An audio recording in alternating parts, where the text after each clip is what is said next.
वन्दे बोधमयं नित्यं गुरुं शङ्कररूपिणो यमाश्रितो हि वक्रोऽपि चन्द्रः सर्वत्र वन्द्यते।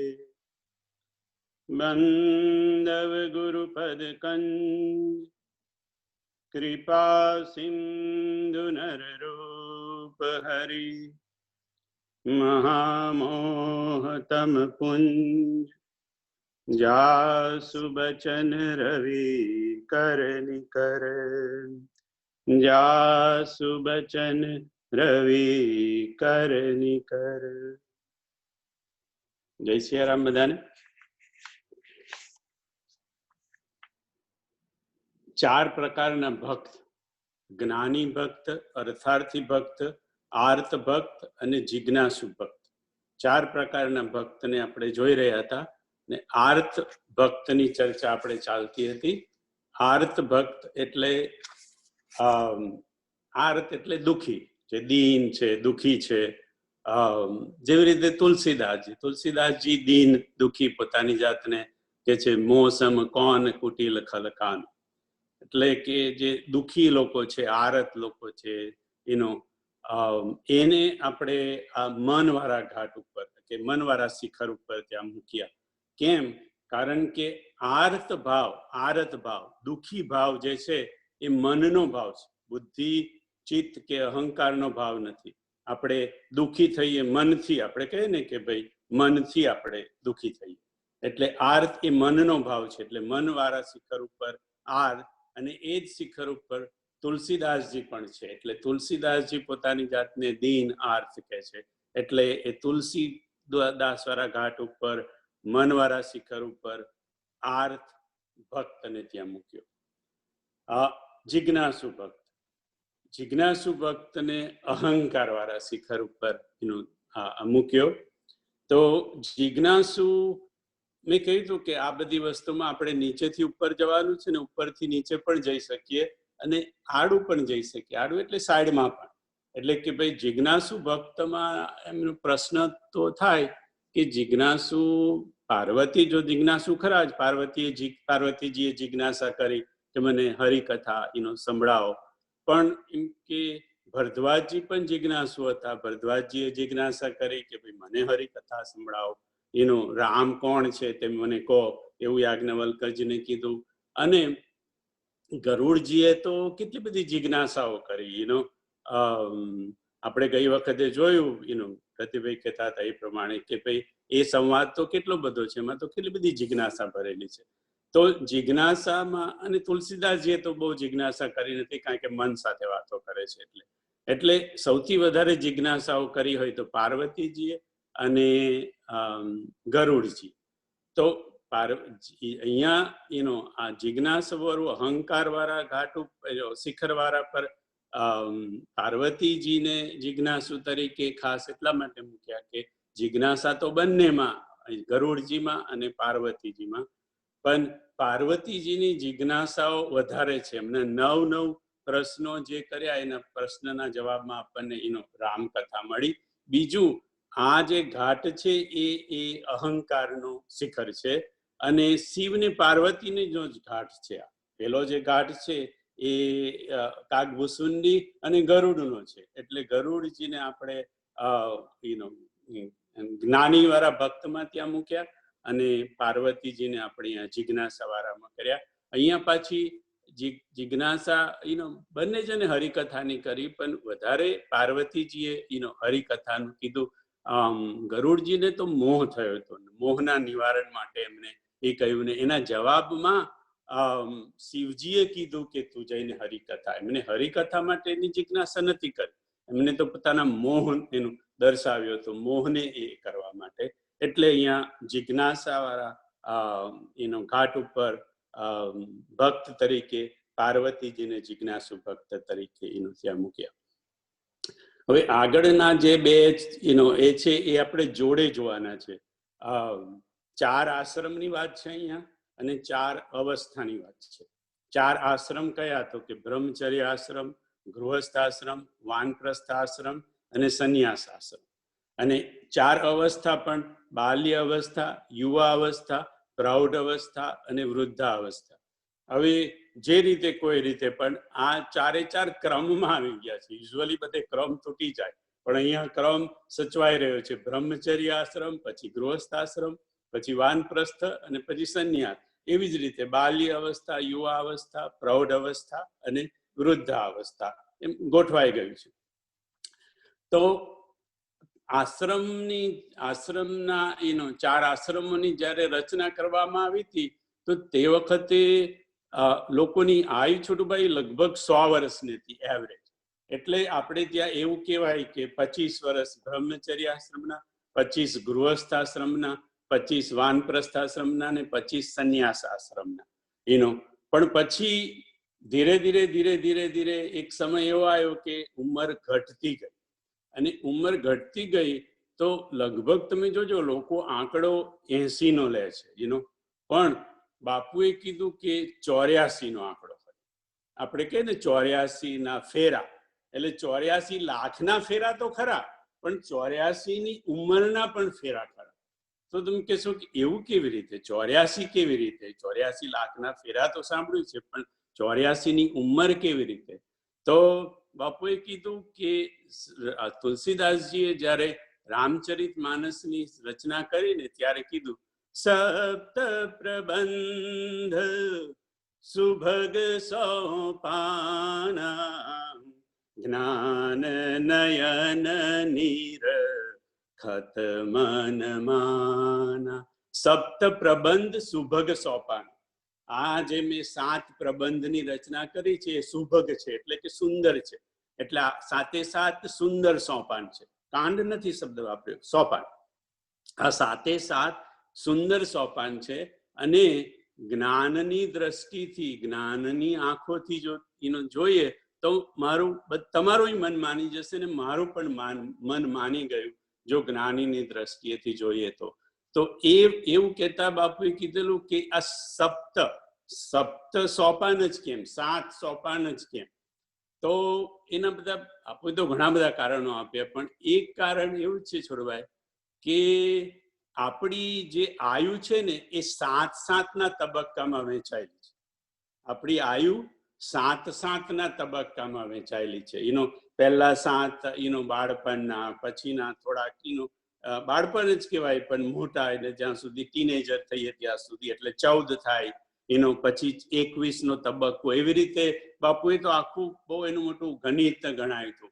પણ એવા તમે 7 ના તબક્કા કરો તો 7 ના 3 તબક્કા ભેગા થાય ને ત્યારે આપણી બાલ્ય અવસ્થા થાય. 7 ત્યારે 21, અને એવી રીતે 21 વર્ષની યુવા અવસ્થા, 21 વર્ષની પ્રૌઢાવસ્થા અને 21 વર્ષની વૃદ્ધાવસ્થા. એવું કરીને 84 ના ફેરા એવી રીતે એમ કે થઈ જાય. એટલા માટે આ 7. અને પછી આપણા 84 ના ફેરા પતી જાય પછી બાપુ કે આપણે એવું કે તારા 12 વાગી ગયા, એના 12 વાગી ગયા. 12 વાગી ગયા એટલે 12 × 7 = 84 થયા, એટલે કે એના 12 વાગી ગયા. એટલા માટે અને કાં તો જૂના પદ્ધતિથી લો તો તમે 25 વર્ષનું, અને આ બાપુએ જે ગણિત કીધું એનું લો તો 21 વર્ષનું.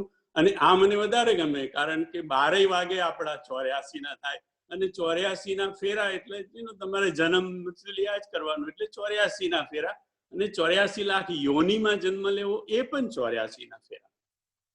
તો બ્રહ્મચર્ય આશ્રમ ને બાલચર્ય આશ્રમ, બાલ્ય અવસ્થા, એની અંદર એનું શિખર છે ચિત્ત. તમે જુઓ કે બ્રહ્મચર્યમાં અને બાલ્ય અવસ્થામાં બંનેમાં ચિત્તની બહુ પ્રધાનતા હોય. બાપુએ તો એટલે સુધી કીધું કે બાળક એમ કે કોઈક વસ્તુને એટલા બધા ધ્યાનથી નિહાળે અને એનું ચિત્ત એટલું બધું ત્યાં ચોટેલું હોય કે એના કચરામાં એમ કે એનો કલર જે હોય, જે વસ્તુ સામે તાકતો હોય એનો કલર પણ થોડોક આવવા માંડે. એટલું બધું એ લોકોનું ચિત્ત. તમે બાળકને જોજો, એ ટીવી જોતો હોય તો એટલું બધું ધ્યાનમાં, ટીવીમાં ધ્યાન પરોવાઈ ગયું હોય.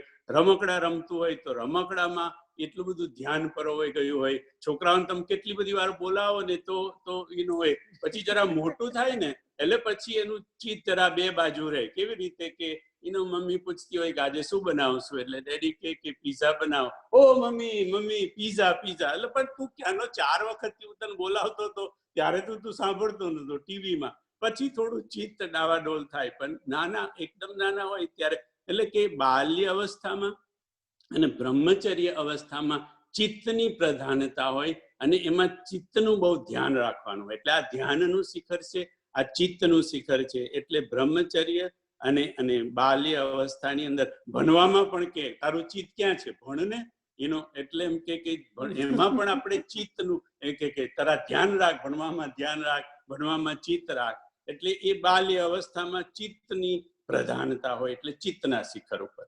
પછી બીજું બુદ્ધિનું શિખર, એની ઉપર ગૃહસ્થાશ્રમ અને યુવા અવસ્થા બંને. હવે તમે જુઓ, આ જે હોય અહીંયા બુદ્ધિની પ્રધાનતા હોય, આ બુદ્ધિનું શિખર છે. ગૃહસ્થાશ્રમમાં અને જ્યારે યુવાન તમે હો ત્યારે તમારે બુદ્ધિની પ્રધાનતા હોય, થોડી બુદ્ધિ જોઈએ, થોડી આવડત જોઈએ. કારણ કે અહીંયા અર્થનું આ શિખર અર્થનું પણ છે. આપણે આગળ જોઈએ તો અર્થનું પણ છે અને કર્મનું પણ છે. એટલે કર્મ કરવા માટેનું અને આપણે જે કર્તવ્ય જે બધા આપણને સોંપેલા હોય એનો મુખ્ય કાળ હોય તો આ યુવા અવસ્થાનો છે, ગૃહસ્થાશ્રમનો છે. અને ગૃહસ્થાશ્રમમાં જે લોકો હોય એ લોકોના કર્તવ્ય પણ વધારે હોય. બાળકોના એટલા બધા કર્તવ્ય ના હોય.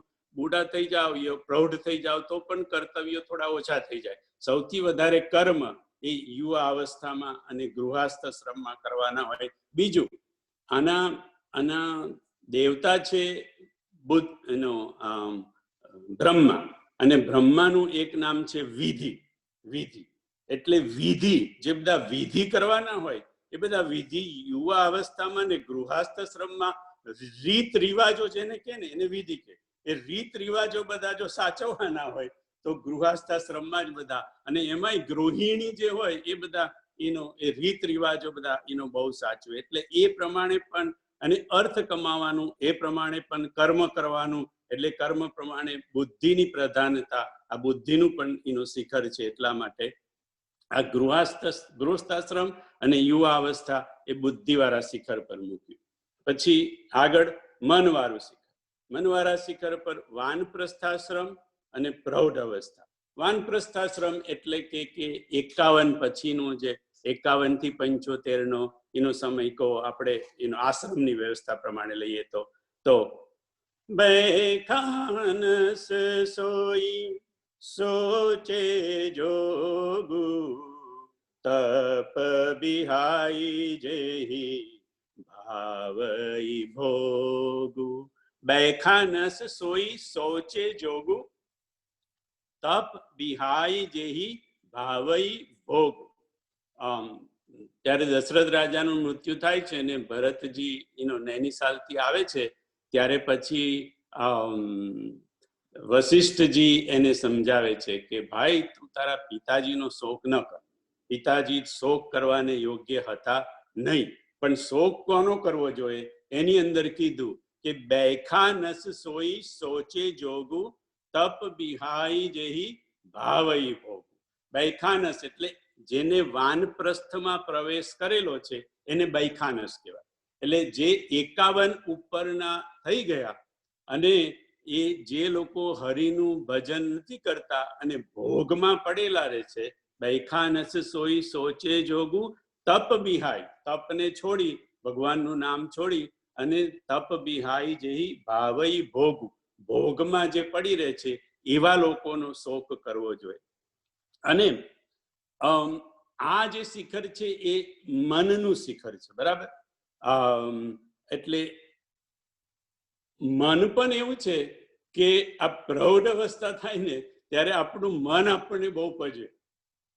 શરીર થોડું શાંત થવા માંડ્યું હોય કારણ કે હવે એટલી યુવાની રહી નથી, બાળપણ રહ્યું નથી, પણ મન બહુ અહીંયા ઉહાપો. આ અવસ્થામાં મન, આપણે ગઈ વખતે પણ વાત થઈ હતી કે ભાઈ બહાર જવું, ફરવા જવું, રિસેપ્શનમાં જવું, આ બધામાં છે આ પ્રૌઢ વાળા જે લોકો હોય ને છોટુભાઈ એમને પકડી રાખવા પડે. કારણ કે આ બધું જવાનું બહુ મન થાય, ખાવાનું પણ બહુ મન થાય, શીરો ખાવાનું મન થાય, પીઝા ખાવાનું મન, જુદું જુદું જુદું ખાવાનું મન થાય. મને મારા દાદા ખાસ યાદ આવે છોટુભાઈ. મામા કદાચ સાંભળતા હશે, મારા બચુ મામા. તો અમારા દાદાને કેવું કે બધું જુદું જુદું ખાવાનું બહુ ભાવે, બરોબર, એ અવસ્થામાં ને એટલે ત્રણ ચાર દિવસ સુધીમાં જો કોઈ નવું વસ્તુ ઘરમાં ન થવું હોય, એટલે એમનું વાક્ય શું, મેં સાંભળેલું કહું છું કે આ ઘરમાં તો કશું નવું થતું જ નથી. એ શું, આ ઘરમાં તો કશું નવું થતું જ નથી. પછી મારા દાદીમાં એટલે મામાના બા એ કે પણ આપણે એમના 3-4 દિવસ પહેલા તો કર્યું હતું, હવે એને હું યાદ કર્યા કરે છે. એટલે અરે પણ તમે કીધું કે થતું નથી, એટલે મેં કીધું કે એને તો કેટલા દાડા થઈ ગયા, કેટલા દાડા, 4 દાડા ના ગણે, કેટલા દાડા થઈ ગયા. એટલે મારે કહેવાનું મતલબ કે મન બહુ ઉછાળા મળે, શરીર થોડું શાંત થવા માંડે, પણ આ મનનું શિખર છે વાનપ્રસ્થ આશ્રમ ને પ્રૌઢ અવસ્થા.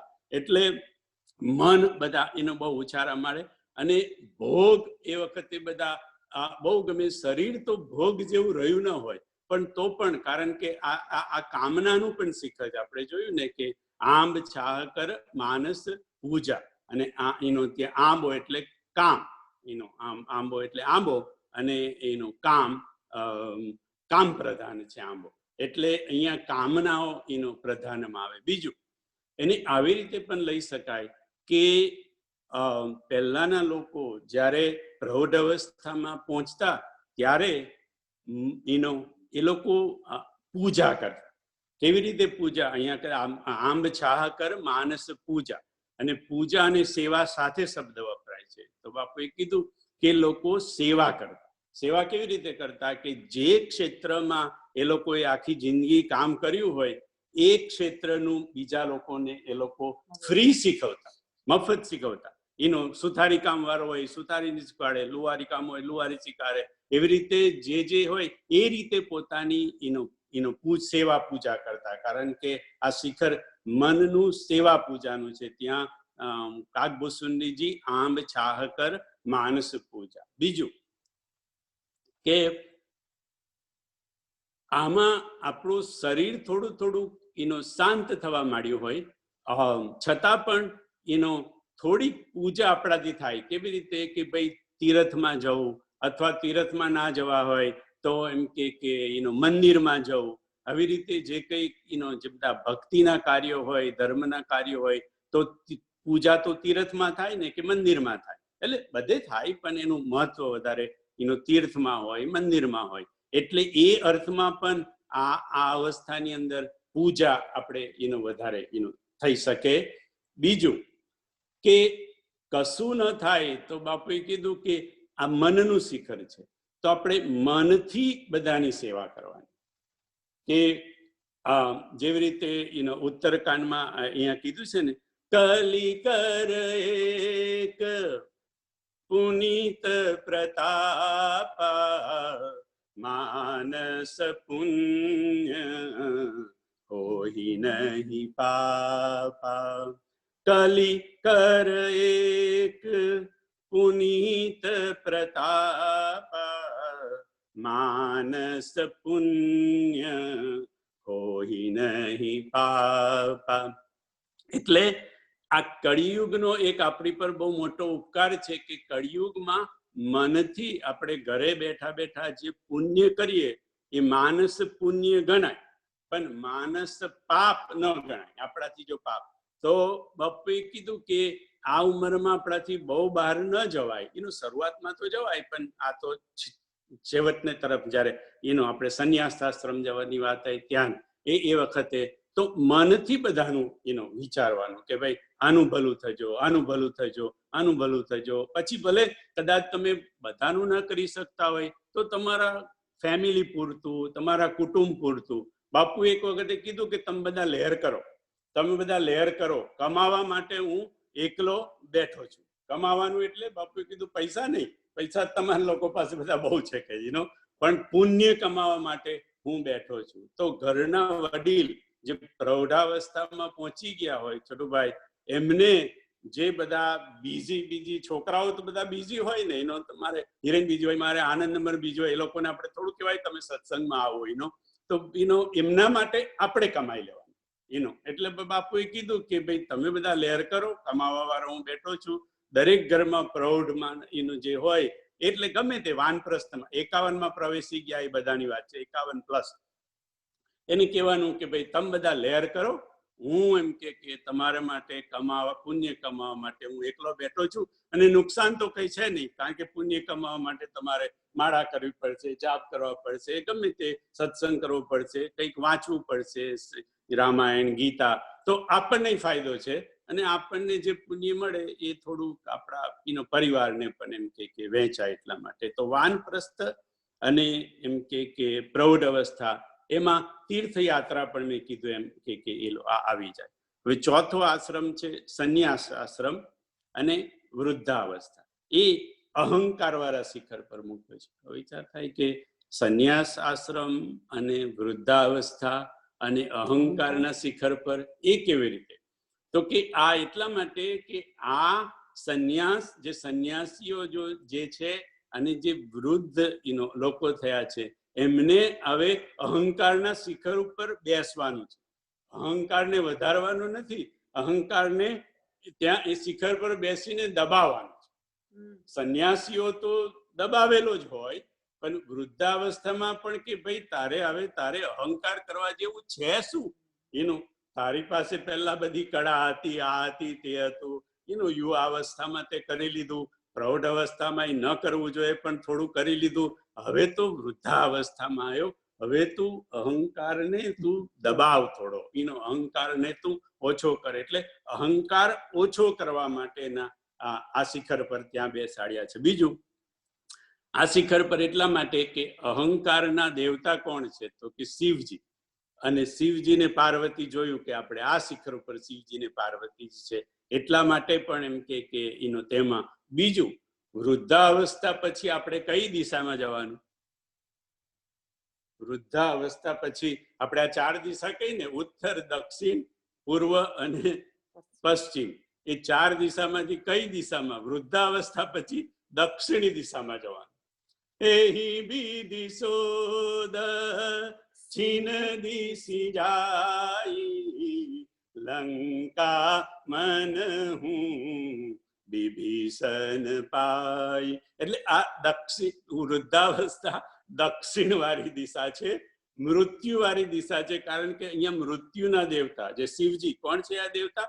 દેવતા આ શિખરના અહંકારના શિવજી છે, મૃત્યુના દેવતા છે. એટલા માટે પણ સંન્યાસ આશ્રમ અને વૃદ્ધાવસ્થાને અહીં આગળ મૂકી. અને બીજું, આ કથાનું પણ શિખર છે. એટલે આપણને બોધ પણ છે કે હવે આ ઉંમર થઈ જાય પછી કથા સિવાય કાંઈ કરવાનું નહીં. કદાચ રિસેપ્શન કરવા હોય તોય પ્રૌઢાવસ્થામાં પતાવી દેવાનું. અહીંયા તો નહીં ને નહીં. અને આમે જોઈતાય ના હોય. હવે તો સારું થઈ ગયું છે કે આ યંગસ્ટર છે ને એ બધા છે ને પેલું રિસેપ્શન હોય ને એમાં એ લોકો ચોકડી મારી દે છે. કારણ કે એમને ખબર છે કે આ બુઢાઓ તો ચોકડીમાં પોતાની જાત પર મારવાના નથી, એટલે યંગસ્ટરે પોતે જ ચોકડી મારી દીધી છે કે હવે આ બધા હવે જોઈએ નહીં એમ કે. એટલે એટલા માટે પણ એમ કે વૃદ્ધાવસ્થા, સંન્યાસાવસ્થા આ શિખર પર મૂકવામાં આવી. હવે આપણે આગળ જોઈએ.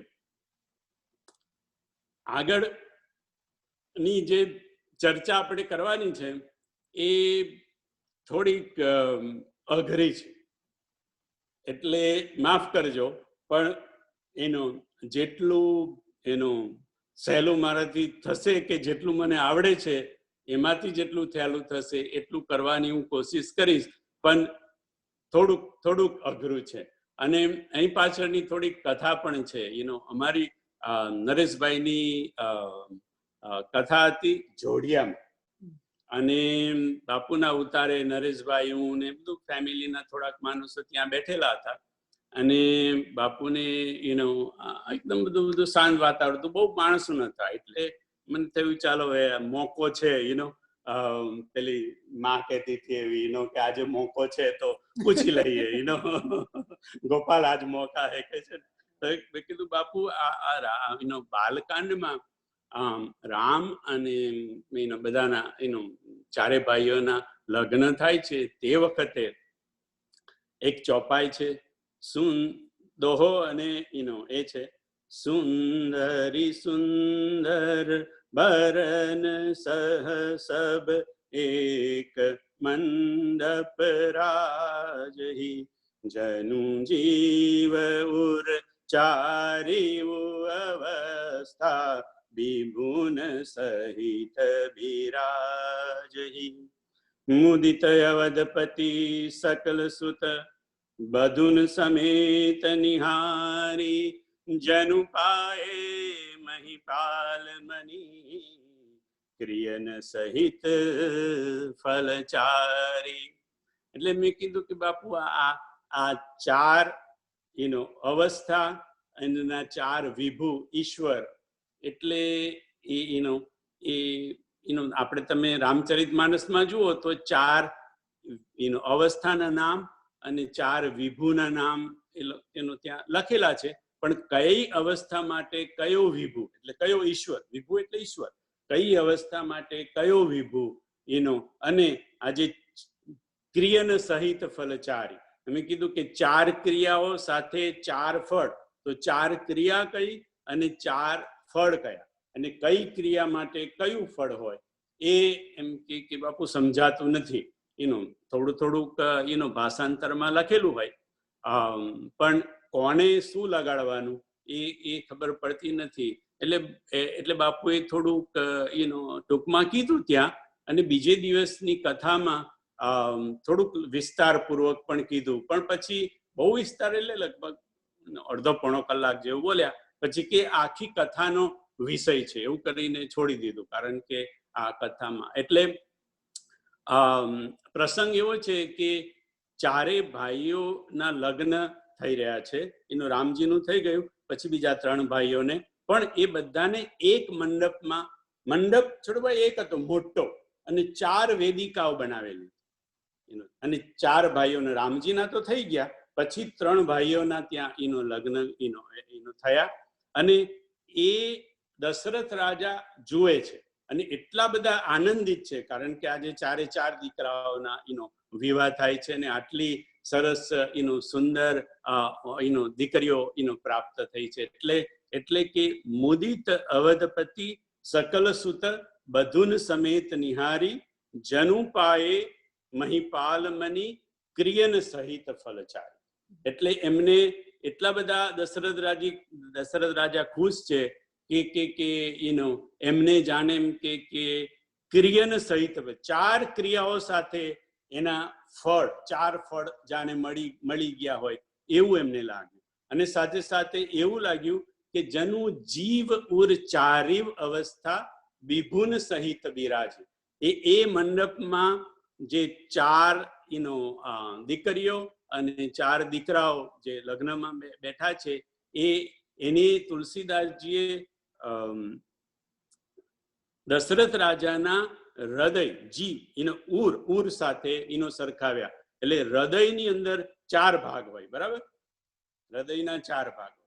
હવે હૃદય કહો કે અંતઃકરણ કહો, તમે અંતઃકરણ પણ કહી શકો, કારણ કે આપણે પર્યાય શબ્દ છે હૃદય ને અંતઃકરણ, તો હૃદયના 4 ભાગ અને અંતઃકરણના એ રીતે 4 ભાગ, એટલે 4 ભાગમાં એક મન, એક બુદ્ધિ, એક ચિત્ત અને અહંકાર, આ 4 શિખર છે ને, અત્યારે આપણે 4 શિખરની 4.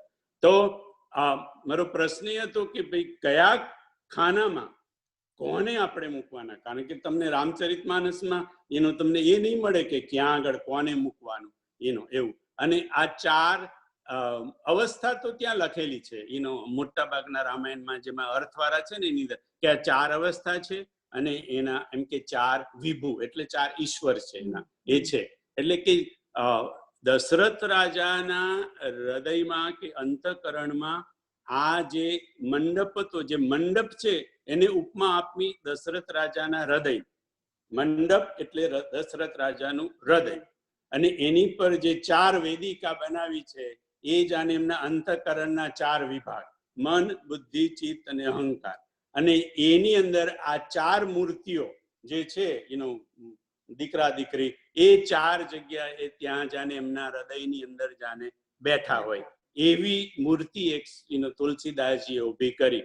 પણ બાપુએ કીધું કે દશરથ રાજાનું હૃદય એટલું નહીં, આપણા પણ જનું જીવ ઉરચારી અવસ્થા, દરેક જીવના હૃદયની અંદર અંતઃકરણમાં આ ચાર વસ્તુ જો બેસી જાય, ચાર અવસ્થા એના ઈશ્વર સાથે, તો આપણો બેડો પાર થઈ જાય, આપણે મુદિત થઈ જઈએ, આપણે આનંદિત થઈ જઈએ, આપણે પ્રસન્ન થઈ જઈએ. તો આ પહેલા આપણે ચાર અવસ્થા અને એના ચાર વિભુ એટલે એના ચાર ઈશ્વર એની ચર્ચા કરી. તો ચાર અવસ્થા છે, એક તુરીય અવસ્થા, સુષુપ્ત અવસ્થા, જાગ્રત અવસ્થા અને સ્વપ્ન અવસ્થા. આ અવસ્થાઓ તો આપણે જાણીએ છીએ, બરાબર, કારણ કે આપણે જાણીએ કે ભાઈ જાગ્રત અવસ્થા, સ્વપ્ન અવસ્થા, સુષુપ્ત અવસ્થા અને તુરીય અવસ્થા. હવે આપણે આગળ એક વાર કોઈ ચર્ચા પણ થઈ હતી તુરીય શબ્દ પર, કે તુરીય અવસ્થા હોય એ સૌથી ઊંચી અવસ્થા છે, બરાબર. એટલે આ ચિત્ત વાળું જે પહેલું શિખર છે એની પર સૌથી ઊંચી જગ્યા પર, એટલે આ ચાર દીકરીઓ છે એ ચાર અવસ્થા છે. એટલે તુરીય અવસ્થામાં આપણે ઇઝીલી સીતાજીને મૂકી શકીએ કે ભાઈ સીતાજી તુરીય અવસ્થા વાળા હોય, બરાબર. અને જાગૃત અવસ્થા હું ખાલી સમજાવવા માટે કહ્યું. હવે જાગૃત અવસ્થા એટલે ત્રીજી રોમાં જઈએ તો જાગૃત અવસ્થામાં આમ તો આપણે જાણીએ કે ભાઈ જાગૃત અવસ્થાનો જે દેવતા છે, જાગૃત અવસ્થાનો દેવતા કોણ?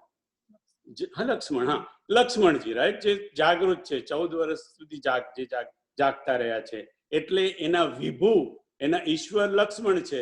એટલે ઉર્મિલાને આપણે ત્યાં જાગ્રત અવસ્થામાં મૂકી દીધી. એટલે તુરીય અવસ્થામાં સીતાજીને મૂકી દીધા, જાગ્રત અવસ્થામાં આપણે ઉર્મિલાજીને મૂકી દીધા લક્ષ્મણજીને લીધે.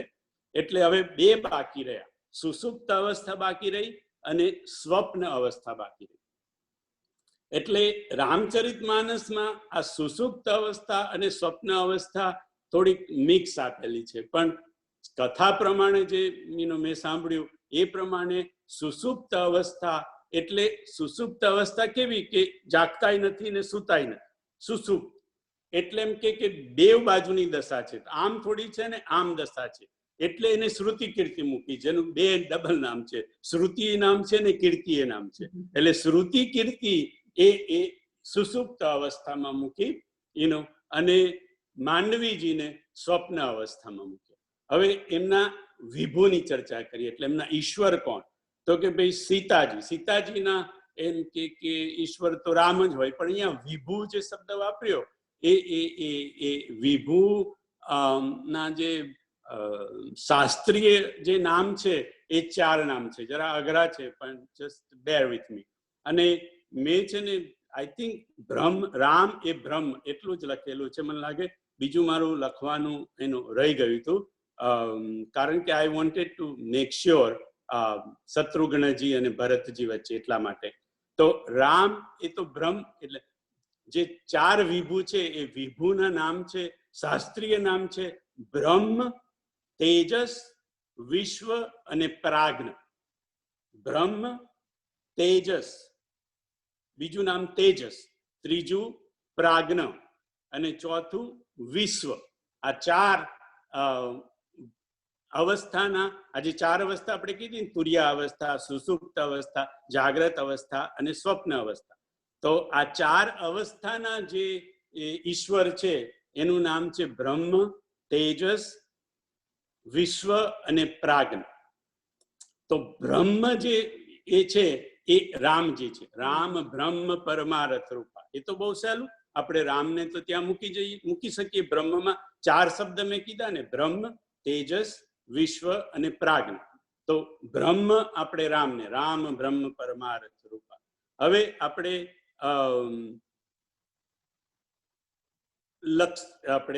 બીજું જોઈએ કે સુષુપ્ત અવસ્થા, જ્યાં શ્રુતિ કીર્તિ જે છે એમાં શત્રુઘ્ન છે, એ શત્રુઘ્નને તેજસ કીધા. હવે તેજસ એટલે તેજસ્વી. રામચરિતમાનસમાં તેજસ્વી શબ્દ અને તેજસ્વી બે જણને ગણાય છે, શત્રુઘ્નજીને અને લક્ષ્મણજી. પણ લક્ષ્મણજીને આપણે જાગ્રત અવસ્થાને લીધે આપણે ત્યાં ઉર્મિલા જોડે મનવાળા શિખર ઉપર મૂકી દીધા, એટલે બાકી રહ્યા શત્રુઘ્નજી. શત્રુઘ્નજીને લક્ષ્મણજીને તેજસ કેમ કીધા?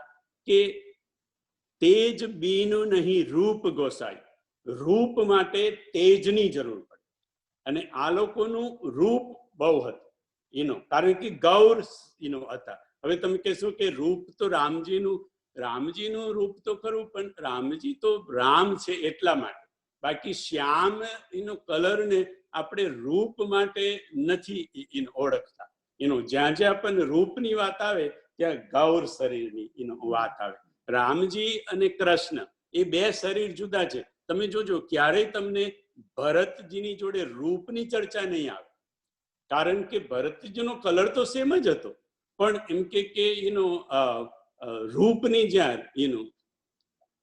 તેજ બીનું નહીં રૂપ ગોસા, એટલે કે તેજ અને રૂપ એ જોડે જોડે જાય, અને તેજસ્વી અને રૂપવાળા આ બંને હતા. શત્રુઘ્નજી અને લક્ષ્મણજી ગૌર હતા બંને, અને લક્ષ્મણજીને આપણે જાગ્રત અવસ્થામાં મૂક્યા, એટલે આ સુસુપ્ત અવસ્થા વાળામાં આપણે શત્રુઘ્નજીને તેજસ કહ્યા. અને ઇનડાયરેક્ટલી રામચરિતમાનસની એક ચોપાઈ પણ છે આપણે રામ જન્મ વખતની, એમાં લખ્યું છે, જાકે સુમિરન તેરી પુનાસા નામ શત્રુઘ્ન વેદ પ્રકાશા. પ્રકાશા આમ તો તમે જોયો તો પ્રકાશા એટલે કે પ્રકાશિત છે, વેદોમાં પ્રસિદ્ધ છે, પણ પ્રકાશ એટલે તેજ તરફ પણ તુલસીદાસજીનો અહીંયા ઈશારો છે, એટલે શત્રુઘ્નજી ને તેજસ કયા. ત્રીજું લક્ષ્મણજીને વિશ્વ કયા, કારણ કે વિશ્વનો આધાર લક્ષ્મણજી છે. લક્ષ્મણજી વિશ્વનો આધાર છે, કારણ કે શેષનાગની ફણા પર છે ને આખું વિશ્વ, એટલે કે વિશ્વનો આધાર એ લક્ષ્મણજી છે, એટલે વિશ્વ લક્ષ્મણજીને કીધા. અને ભરતજીને પ્રાજ્ઞ કીધા. પ્રાજ્ઞ એટલે કે વિવેક વાળા, જેની બધું જ્ઞાન, જેનું પાકી ગયેલું છે જ્ઞાન, જેને પરમ જ્ઞાન પ્રાપ્ત થયું છે એવું. ભરત વિવેક બરાહ વિશાલા અનાયાસ ઉધરી કાલા. જ્યારે આ ચિત્રકૂટમાં રામજી ને ભરતજીના બધા સંવાદો થાય છે, ભરતજી ભગવાનને લેવા જાય છે ત્યારે એ દરમિયાનમાં ભરતજીને અચાનક જ એમનો વિવેક, એમનું જ્ઞાન અચાનક જ એમ કે ઉતર્યું એમને, અને પછી જે ભરતજી જે બોલ્યા છે, એટલે ત્યારે તુલસીદાસજી લખ્યું કે ભરત વિવેક બરાહ વિશાલા અનાયાસ ઉધરી તેહી કાલા. એટલે ભરતજી ના વિવેકે વરાહનું રૂપ લીધું, અને પૃથ્વીને જેવી રીતે વરાહે છોડાવી હતી એવી રીતે ભરતજીના વિવેકે અસમંજસ જે હતી તેને ઉધારી એ વખતની એવી ચોપાઈ છે ત્યાં આગળ. તો ભરતજીને પ્રાજ્ઞ કીધા. તો ચાર વિભુન, બ્રહ્મ, તેજસ, વિશ્વ અને પ્રાજ્ઞ. બ્રહ્મ એટલે રામ, તેજસ એટલે શત્રુઘ્ન, વિશ્વ એટલે લક્ષ્મણજી, અને પ્રાજ્ઞ એટલે ભરતજી. અને ચાર અવસ્થા, તુરીય અવસ્થા સીતાજી, સુસુપ્ત અવસ્થા શ્રુતિકીર્તિ, જાગૃત અવસ્થા એટલે ઉર્મિલા, અને સ્વપ્ન અવસ્થા એટલે માંડ. આગળ જઈએ આપણે. મુદિત અવધપતિ સકલ સુત બધુન સમેત નિહારી, જનુ પાએ મહિપાલ મની ક્રિયન સહિત ફલચારી. દશરથ રાજા એકદમ પ્રસન્ન છે બધાને જોઈને, ચાર વહુઓને ચાર દીકરાઓને, અને જાણે એમને એવું લાગ્યું કે મેં ચાર ક્રિયાઓ સાથે ચાર ફળ પ્રાપ્ત કરી દીધા. તો આ ચાર ક્રિયાઓ કઈ અને ચાર ફળ કયા? તો ક્રિયાઓ કીધું કે એક જ્ઞાન ક્રિયા, એક યજ્ઞ ક્રિયા, એક યોગ ક્રિયા અને એક શ્રદ્ધા ક્રિયા. 4 ક્રિયાઓ છે. અને એના બીજા પણ નામ આપ્યા બાપુએ. જ્ઞાન ક્રિયાને બાપુએ એનો કીધું કે આ નિવૃત્તિ છે. જ્ઞાન ક્રિયાથી એનું ફળ તમને અંતિમ ફળ આવે કે બધી વસ્તુમાંથી તમે એમ કે નિવૃત્તિ કેવળ રામચરણ લય લાગી, એટલે કે રામજી જ સર્વસ્વ છે, એટલે ઈશ્વર સર્વસ્વ છે, એ જ્ઞાન થઈ ગયું. એ પ્રકારની નિવૃત્તિ, તો એને તમે જ્ઞાન ક્રિયા કહો અથવા તો બીજું નામ આપ્યું નિવૃત્તિ. અહીંયા નિવૃત્તિ લખેલું છે પણ જ્ઞાન ક્રિયા પણ છે આ.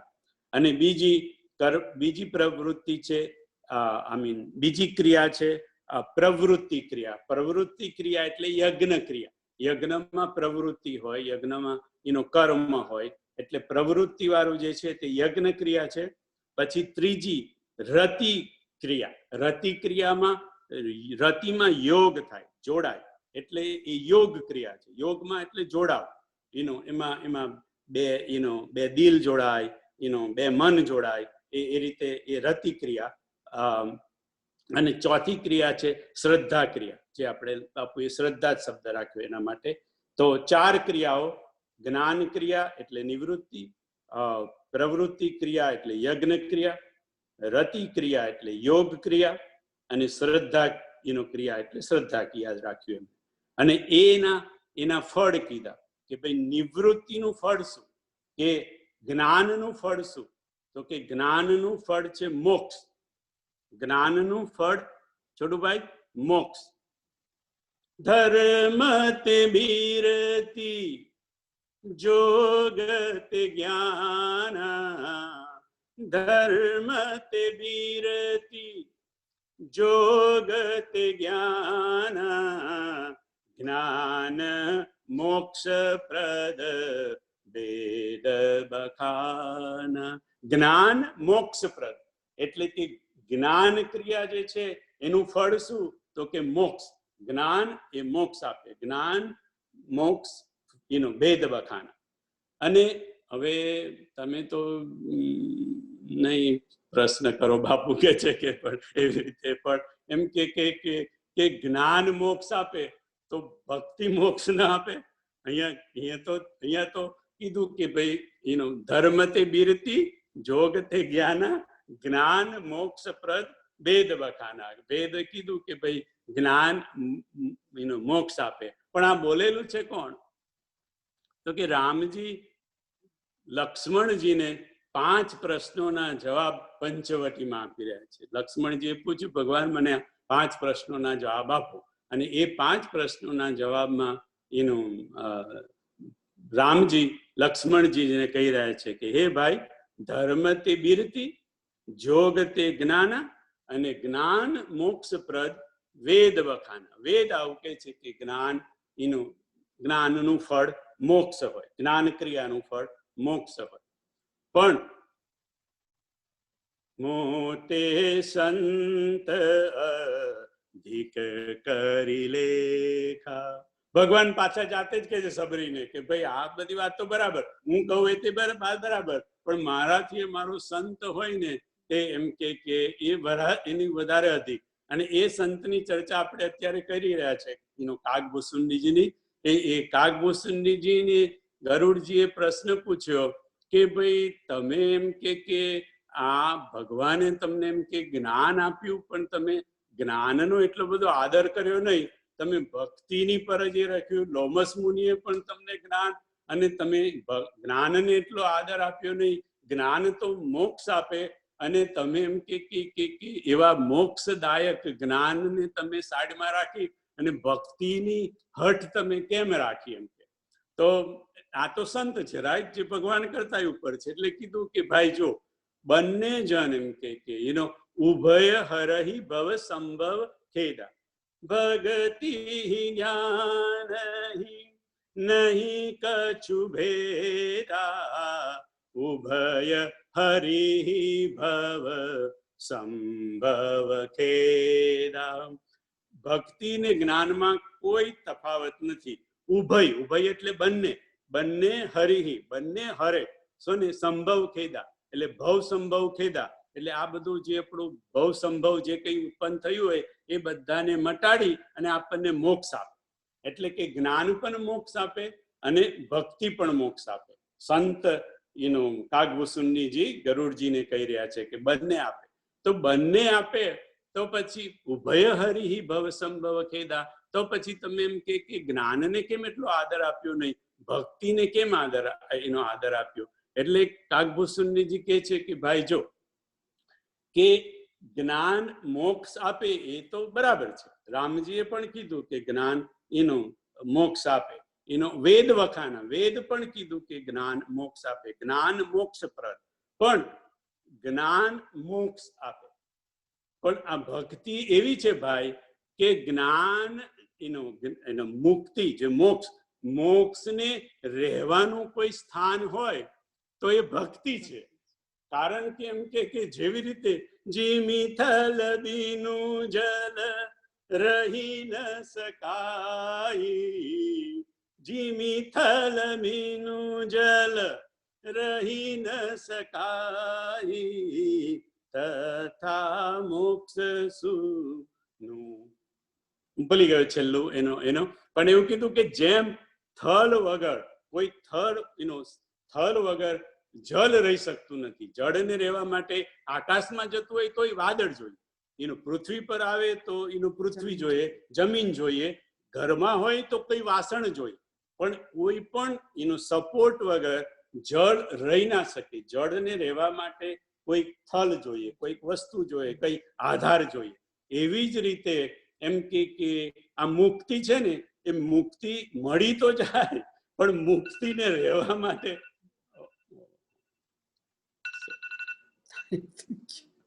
મુક્તિને રહેવા માટેનું જો કોઈ સ્થાન હોય તો ભક્તિ છે.